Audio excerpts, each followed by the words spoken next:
Assalamualaikum warahmatullahi wabarakatuh. Nama saya Ferry Sadili, saya dari kelas manajemen D. NIM saya 2002 111100138. Baik, di sini saya akan mengerjakan atau menjawab soal remedi pendidikan kewarganegaraan. Untuk soal nomor 1, menurut pendapat saya, langkah serta hal yang harus dilakukan untuk mencapai ketahanan nasional meliputi ketahanan ideologi, ketahanan sosial dan budaya, ketahanan ekonomi, dan ketahanan politik di tengah pandemi COVID-19 ini adalah dengan selalu menyatukan pola hidup sehat dengan mematuhi aturan Presiden Republik Indonesia, dengan selalu menggunakan protokol kesehatan sebagai hal yang baru sebagai hal baru yang harus dilakukan kita baik di masa pandemi dan pola hidup new normal, karena dengan demikian kita sebagai bangsa yang berpendidikan tentunya akan bisa menyayangi diri sendiri serta orang lain yang berada di sekitar kita, agar pandemi COVID-19 ini cepat berakhir, agar perekonomian di Indonesia cepat membaik, agar taraf kemiskinan dapat menurun, serta hal-hal lain yang meliputi kegiatan yang biasa dilakukan secara offline bisa kita rasakan kembali.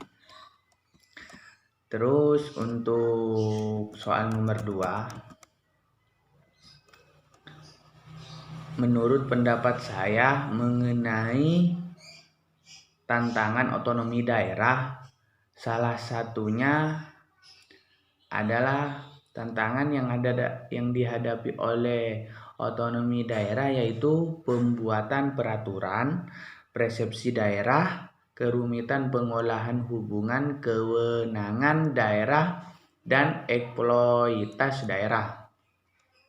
Jadi menurut pendapat saya mengenai persepsi sepihak daerah yaitu wewenangnya yang seringkali lebih mementingkan daerah sendiri tanpa mempertimbangkan secara sungguh-sungguh manfaatnya dalam konteks lebih luas. Maka dari itu, pemerintah harus lebih tegas dan peduli terhadap persepsi daerah yang hanya melihat dalam suatu daerah saja, sehingga tidak memberikan dampak lain terhadap daerah lain. Dan untuk soal nomor 3, peran saya sebagai mahasiswa dalam memberantas korupsi. Menurut pendapat saya, peran saya sebagai mahasiswa dengan melakukan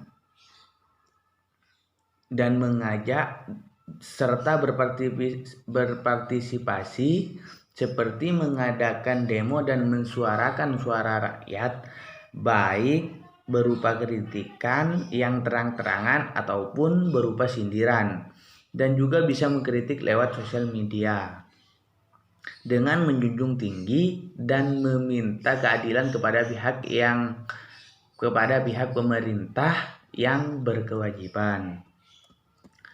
Dan untuk soal nomor 4, apakah perlu amandemen yang kelima itu diterapkan?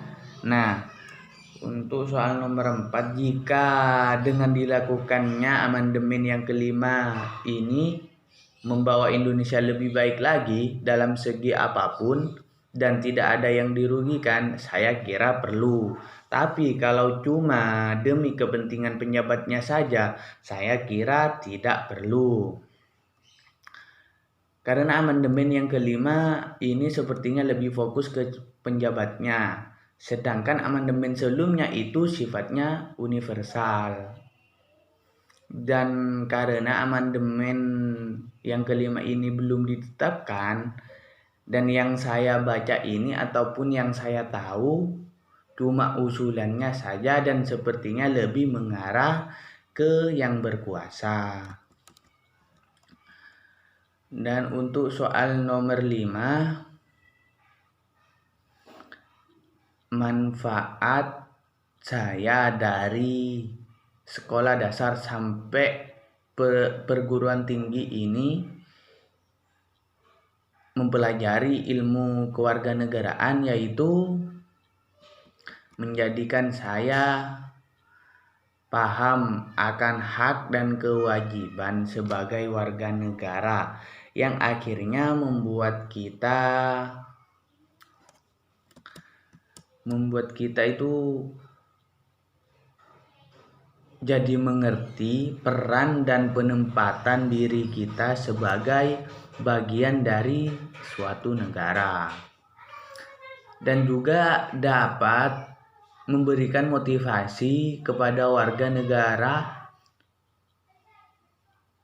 untuk memiliki sifat nasionalisme dan patriotisme yang tinggi, dan untuk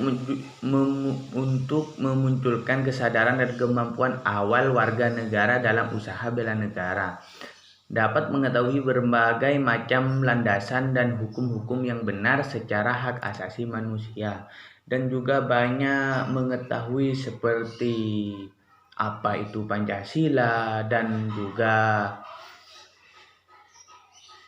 seperti kedudukan urutan dari dewan-dewan perwakilan sampai ke atasan-atasannya,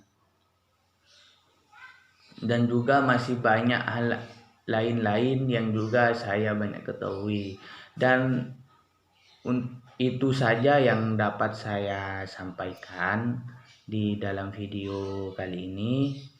Selebihnya mohon maaf jika ada kesalahan. Sekian, terima kasih. Wassalamualaikum warahmatullahi taala wabarakatuh.